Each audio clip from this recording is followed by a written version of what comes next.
मेरे युवा साथियों, बसंत गुरु जी का प्रणाम। उम्मीद है आप स्वस्थ होंगे, चंगा होंगे और व्यस्त भी होंगे। इधर उधर अस्त व्यस्त नहीं होंगे, व्यस्त होंगे। कल मेरे एक युवा साथी ने बताया कि वह ज़िंदगी में कुछ नहीं कर पा रहा है। बड़ा अफसोस है।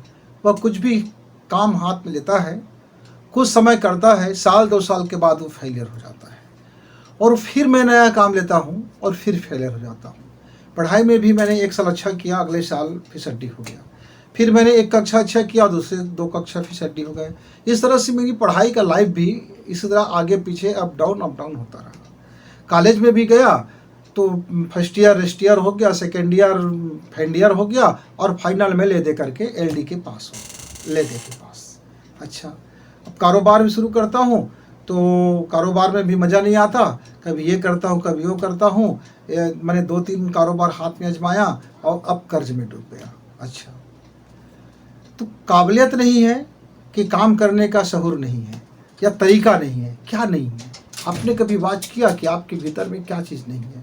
तो उसने बताया कि मेरे पिताजी व्यवसायी हैं और मेरे घर में पढ़े लिखे लोग भी हैं, मेरे पास अकल भी है, काम का तरीका भी है, मैं सब कुछ है, बस थोड़ा क्रोधी हूँ, थोड़ा आवेशी हूँ और ज़रा सब्र नहीं हो पाता वगैरह वगैरह। अच्छा, और क्या चीज़ है?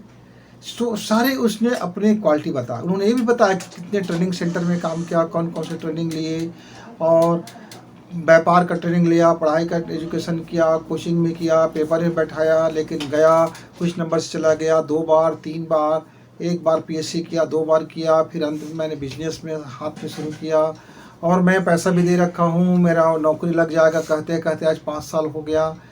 मतलब पिछली गली से भी नौकरी जाने की कोशिश, पिछली गली से, सामने गली से नहीं हो रहा तो पीछे गली से। मित्रों, इन तमाम चीज़ों में आपको क्या लगता है उनके पास क्या कमी है? उनके पास एक ही चीज़ की कमी है, खुद के ऊपर फुल कॉन्फिडेंस नहीं है। उसको अपने ऊपर ही कंप्लीट आत्मविश्वास नहीं है। वो डगमगा जाता है, वो संदेही हो जाता है, वो अंदर से संदेह कर बैठता है। और दूसरा उनमें क्या कमी रह गया है? अपने काम को जिद पूर्वक करने की कमी रह गया है। बचपना में जिद्दी हर कोई होते हैं। बच्चे से खिलौना लेना है तो हर बच्चा जिद्दी होता है, माता पिता से खिलौना लेना है, बाजार गया तो ये लेना है, वो शॉपिंग करना है, वो शॉपिंग करना है और धूम धड़ाके से मुझको अपनी ये करना है, वो करना है, ये हॉस्टल में रहना है, वो हॉस्टल में रहना है, ये कॉलेज में पढ़ना है, वो कॉलेज में पढ़ना है, इतनी महंगी ड्रेस लेना है, इतनी महंगी ये लेना है, परफ्यूम लेना है वगैरह वगैरह। इसमें सब में जिद काम करता है। हम सब जगह जिद करते हैं और हमारी छोटी छोटी जिद्दों का पूर्ति भी होते रहता है। लेकिन वास्तविक जिद, जहाँ ट्रू वैल्यू है जिद का, वहाँ फिर हम जिद नहीं कर पाते, वहाँ फिर हम डगमग हो जाते हैं। कहाँ होनी चाहिए जिद? अंदर में, भीतर में, अपने अंदर में, कमिटमेंट में। हम अपने से एक वादा करें, हम अपने से एक ऐसा वादा करें, एक ऐसा प्रॉमिस करें कि नहीं, मैं ये जब तक हासिल ना कर लूँ तब तक मैं ये काम नहीं करूँगा, मैं ये सुविधाएं नहीं लूँगा, मुझको जीवन में इस चीज़ से मैं कटअप रखूँगा।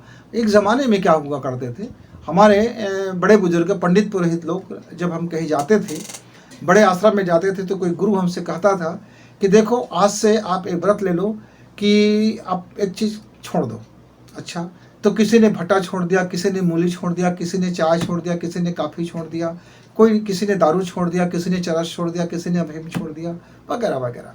कोई तो और किसी ने कहा कि मैं अब जीवन भर जो मेरा उम्र बचा है, मैं अब ज़मीन में सोऊंगा, हज करके आ गया हूँ, तीर्थ करके आ गया हूँ, आश्रम से मैंने गुरु की दीक्षा दे दी है, दीक्षा में दे दिया है वगैरह वगैरह। अपने लिए कुछ नहीं छोड़ा है, वो दीक्षा दे दिया इसलिए छोड़ा है, इसलिए मन उसमें लगा रहता है और उसके विकल्पों की तलाश में लग जाते हैं। संकल्प भी ना टूटे और उसकी पूर्ति भी हो जाए।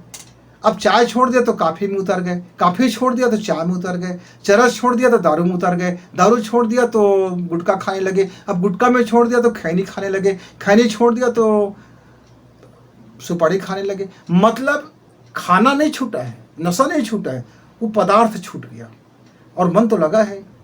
पर जिसने यदि जिद पूर्वक अपने से कहा कि नहीं, छोड़ना है तो मन से छोड़ना है, कोई विकल्पों का सहारा नहीं लेना है। ऐसे ही मैं आपको बता दूं, हम लोग उस समय नाइन्थ क्लास में एडमिशन का दौर था। हमारे समय में हम नाइन्थ क्लास में सब्जेक्ट चयन करते थे। 11th बोर्ड हुआ करता था, 3 वर्ष का कोर्स हुआ करता था और 12 पेपर हुआ करते थे। एक एक सब्जेक्ट का 2-2 पेपर हुआ करते थे। सब आपका प्रैक्टिकल अलग हुआ करते थे, माने एक सब्जेक्ट का 3 पेपर हो जाते थे। 50-50 अंकों को हुआ करते थे। यूनिट में कोई बटा नहीं था। पूरे पुस्तक में से कहीं भी से आएगा, हमको पढ़ना है और पेपर दिलाना है। हमारा कोई इकाई वार नहीं होता था। हमको यह भी नहीं पता होता कि 2 नंबर का कितने का आएगा, 1 नंबर का कितने का आएगा, 5 अंक का कितने का आएगा। ये पता होता था कि 50 अंक का आना है, उसको भरना है। हमारे कुछ मित्रों ने, बड़े अच्छे ब्रिलियंट मित्रों ने 9th क्लास में मैथ्स लिया, 10th में छोड़ दिया, कॉमर्स ले लिए और 11th में जाते जाते वो 8 में बदल गए। अच्छा, हमारे कुछ मित्र मैथ्स में टिके रहे और 11th में जा कर के वो 3rd डिवीज़न हो गए। मेरे कुछ मित्र ऐसे ही हुए जो बायोलॉजी में टिके रहे और जा कर के उन्होंने अपने को शानदार प्रदर्शन किया। अब तरह तरह के मेरे मित्र थे, हम लोग तरह तरह के लोग थे। उसमें कई हमारे जिद्दी मित्र भी थे। तो मेरा एक मेरे जो साथ में रहते थे पड़ोस में, हम जब किराए के मकान में थे तो उसके पड़ोस में भी वो रहते थे। उसने एक संकल्प कर लिया। क्या कर लिया कि वह जब तक सर्जन नहीं बन जाता तब तक वह अपने पैर में जूते चप्पल नहीं पहनेंगे, चाहे कुछ भी हो जाए। अब मित्रों 11वीं तक आते आते कई बार डांट खाया, कई बार पनिशमेंट हुआ। अंत में प्रिंसिपल ने उनकी संकल्प सुन करके कहा कि ठीक है, उनको छूट दे दिया। कॉलेज में गए, प्रोटोकॉल फॉलो करना था। वहाँ भी उनको बहुत प्रताड़ित होना पड़ा, कई तरह से उसको शर्मिंदगी उठाना पड़ा। कितने लोग उपहास करते रहे, क्या क्या नहीं करते रहे, लेकिन उसने अपना जिद नहीं छोड़ा और उसने 11वीं तक का बायोलॉजी में टॉप किया, बढ़िया शानदार किया। नीट का पेपर दिलाया, उसमें भी शानदार हुआ। लेकिन वही था, उसने जो संकल्प ऐसा कर लिया था कि कई जगह प्रोटोकॉल में बड़ा गड़बड़ हो जाता था। बिना जूते का कोई यूनिवर्सिटी में पढ़ने को नहीं मिलता था। कॉलेज में गए तो जूता पहनना जरूरी, ये पहनना जरूरी। फिर भी उन्होंने सारी बाधाएं पार की और वह रात दिन एक ही काम सोचता था कि मुझको अपना संकल्प हर हालत में पूरा करना। यद्यपि वह बहुत मीडियम क्लास के घर के लोग थे, उनके माता पिता बहुत ज़्यादा पढ़े लिखे नहीं थे। पढ़े लिखे थे पिताजी, माताजी अनपढ़ थे, पर मीडियम क्लास था। 5-7 एकड़ का ज़मीन था, उससे उसका अपना घर परिवार का बसर चलता था। लेकिन उन्होंने जिद किया और अपने को अपने भीतर में क्वालिटी डेवलप किया, गुणवत्ता विकास किया और समय पर डिलीवर किया। ऐसा नहीं है कि गुणवत्ता विकास करते करते कई साल लग गए। समय पर, टाइमिंग पर अपना डिलीवरी करना शुरू किया। और मित्र, वह फिर मेडिकल में अपनी फ्यूचर बना ही लिया। वह शानदार सर्जन बना और अब सर्जन के क्षेत्र में भी उन्होंने बड़ा नाम कमाया। फिर जब वह सर्जन बन गया तब उन्होंने एक दूसरा संकल्प कर लिया।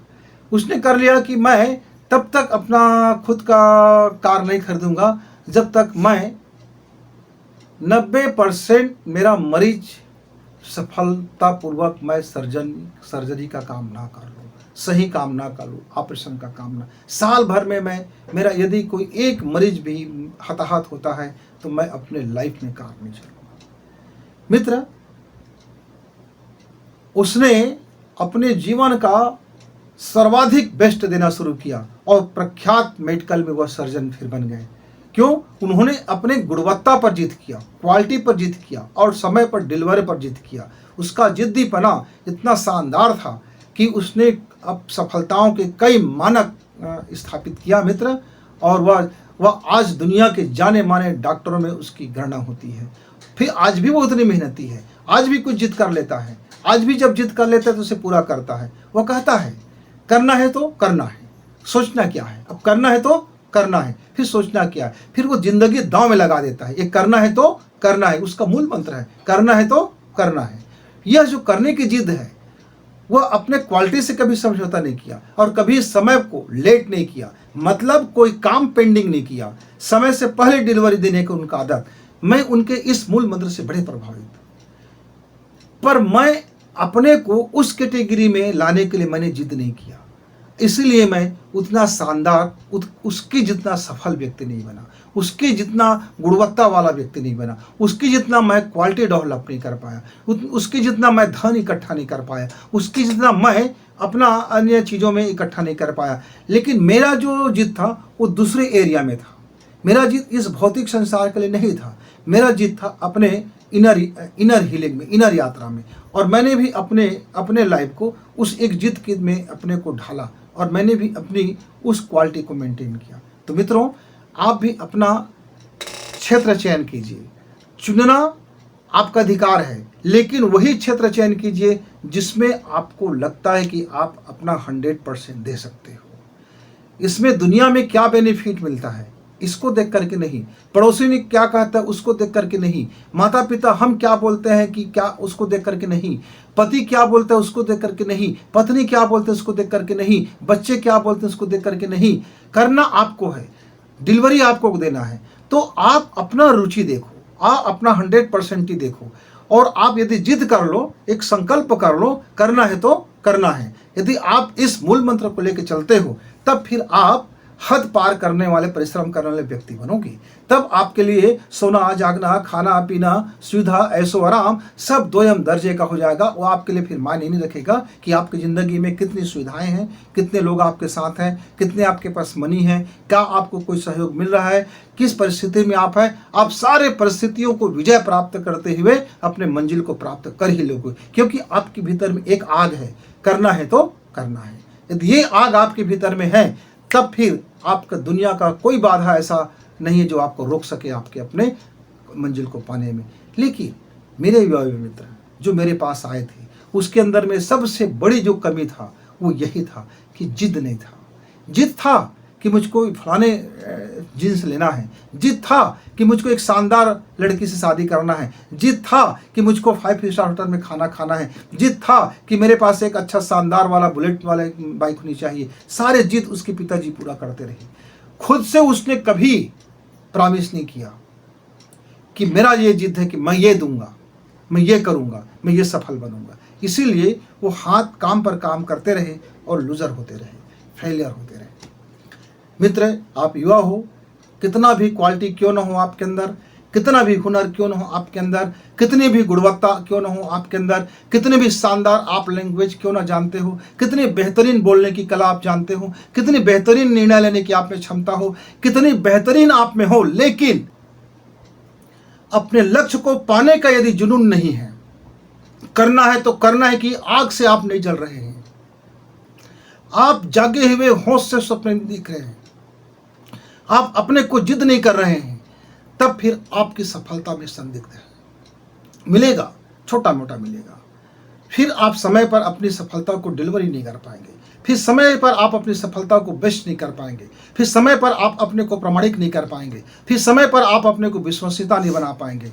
तो व्यक्ति का सबसे बड़ी जिंदगी में एक समस्या है कि वह व्यक्ति प्रमाणित यदि नहीं है, प्रामाणिक नहीं है, विश्वसनीय नहीं है, तो आपके अंदर सारे हुनर होते हुए भी आपका मूल्य, वैल्यू ज़्यादा नहीं रह जाता। तो अपना प्रामाणिकता तैयार करें, अपने को विश्वसनीय बनाएं, अपने प्रामाणिकता बने और अपने को जिद करें कि करना है सो करना है। फिर मिलेंगे, तब तक गुरु जी को इजाजत। नमस्कार, धन्यवाद।